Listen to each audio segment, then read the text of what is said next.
Now, my job dictates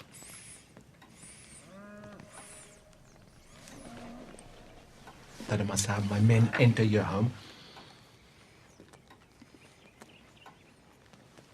and conduct a thorough search before I can officially cross your family's name off my list. And if there are any irregularities to be found, rest assured they will be. That is unless you have something to tell me that makes the conducting of a search unnecessary. I might add also that any information that makes the performance of my duty easier will not be met with punishment. Actually, quite the contrary. It will be met with reward. And that reward will be your family will cease to be harassed in any way by the German military during the rest of our occupation of your country.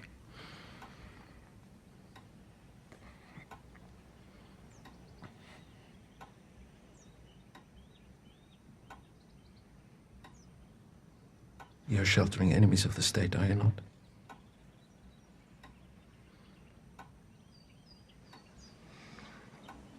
Yes. You're sheltering them underneath your floorboards, aren't you? Yes. Point out to me the areas where they're hiding. Home.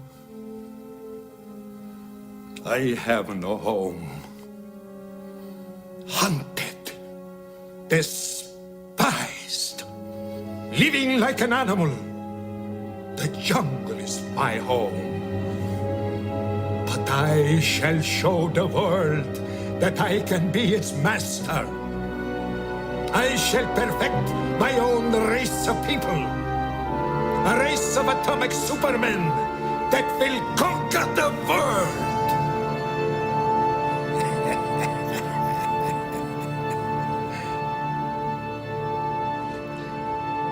Cut. You send that through now.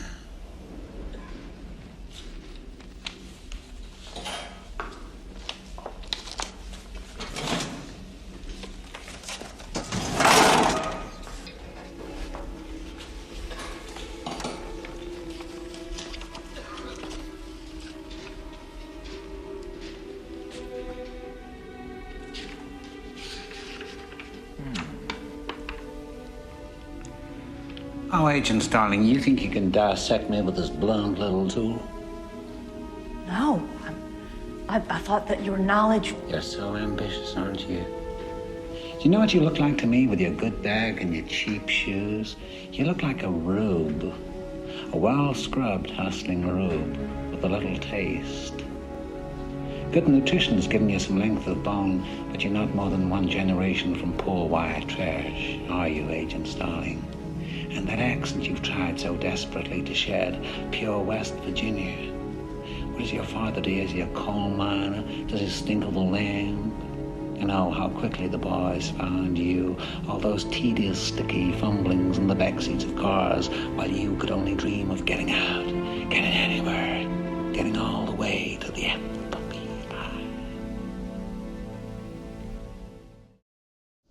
Go ahead, General. 1. Our hopes for recalling the 843rd bomb wing are quickly being reduced to a very low order of probability. 2.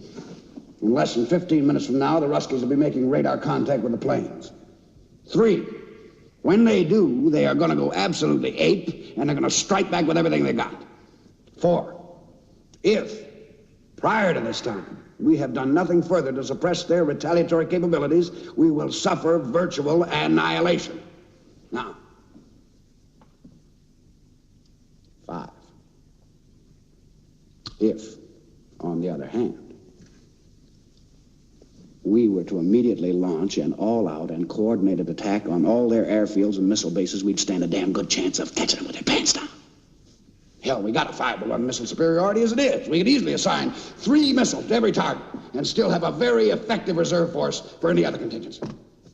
6, an unofficial study which we undertook of this eventuality indicated that we would destroy 90% of their nuclear capabilities. We would therefore prevail and suffer only modest and acceptable civilian casualties from the remaining force, which would be badly damaged and uncoordinated. As you can see, we've had our eye on you for some time now, Mr. Anderson. It seems that you've been living two lives. In one life, you're Thomas A. Anderson, program writer for a respectable software company. You have a social security number, you pay your taxes, and you help your landlady carry out her garbage. The other life is lived in computers, where you go by the hacker alias Neo and are guilty of virtually every computer crime we have a law for. One of these lives has a future, and one of them does not. I'm going to be as forthcoming as I can be, Mr. Anderson. You're here because we need your help. We know that you've been contacted by a certain individual, a man who calls himself Morpheus. Now, whatever you think you know about this man is irrelevant. He is considered by many authorities to be the most dangerous man alive. My colleagues believe that I am wasting my time with you, but I believe you wish to do the right thing. That we're willing to wipe the slate clean, give you a fresh start. And all that we're asking in return is your cooperation in bringing a known terrorist to justice. Yeah. Wow, that sounds like a really good deal. But I think I got a better one. How about I give you the finger, and you give me my phone call? Oh, Mr. Anderson.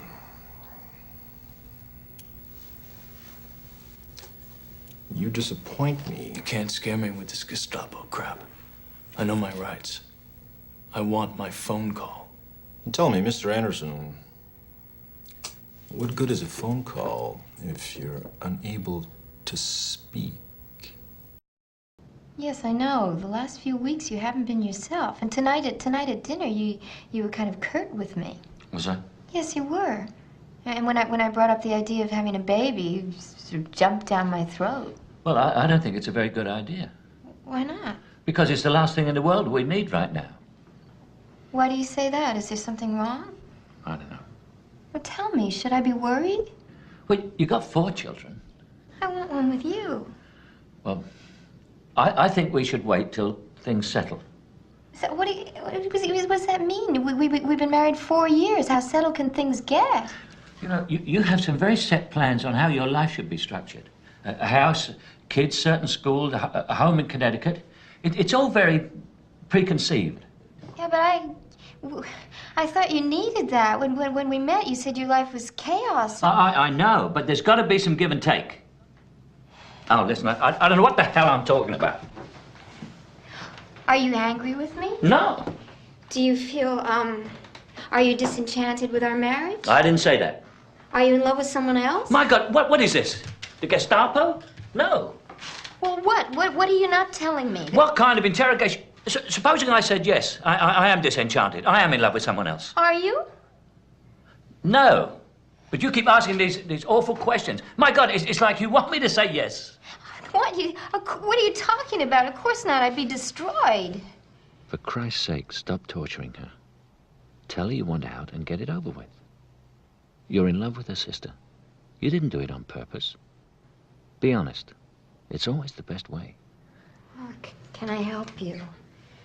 If you're suffering over something, will you share it with me? Emma,